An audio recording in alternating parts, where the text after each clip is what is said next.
પાકિસ્તાનને અટકાયત કરાયેલા બીએસએફ જવાન પૂનમ કુમાર ભારત પરત અટારી બોર્ડર પર સેનાને સોંપ્યા। પાકિસ્તાને ભારતના બીએસએફ જવાન પૂનમ કુમાર શોને પરત સોંપ્યા છે। પાકિસ્તાની સેનાએ અટારી વાઘા બોર્ડરના માર્ગે ભારત પાકિસ્તાન તણાવ દરમિયાન અટકાયત કરાયેલા બીએસએફ જવાનને ભારતને સોંપ્યા છે। તે છેલ્લા 20 દિવસથી પાકિસ્તાનના કબજામાં હતા। બીએસએફ કોન્સ્ટેબલ પૂનમ કુમારને आज सवारे 10:30 વાગે ભારતને સોંપવામાં આવ્યા હતા। પહલગામ આતંકી હુમલા બાદ ભારત અને પાકિસ્તાન વચ્ચે તંગદિલી વધી ગઈ હતી।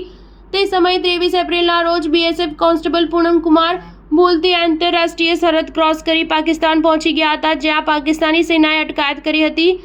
પંજાબના ફિરોઝપુર સેક્ટરમાં તૈનાત પૂનમની અટકાયત થતાં આર્મી અને પરિવારની ચિંતા વધી હતી। પૂનમ કુમારની પત્ની રજનીને આશા હતી કે ડીજીએમઓની વાતચીતમાં પૂનમ કુમારનો મુદ્દો ઉઠાવવામાં આવશે। તેમણે જણાવ્યું કે ભારતીય સેનાએ 3 મેના રોજ એક પાકિસ્તાની સેનાના જવાનની રાજસ્થાનમાંથી અટકાયત કરી હતી। ત્યારે લાગ્યું હતું કે કદાચ મારા પતિને મુક્ત કરશે, પરંતુ એમ ન બન્યું। પશ્ચિમ બંગાળના મુખ્યમંત્રી મમતા બેનર્જીએ ફોન કરી સંભવિત તમામ મદદ કરવાની ખાતરી આપી હતી। સ્ટાર ન્યૂઝ 7 હંમેશા સચ્ચાઈની સાથે।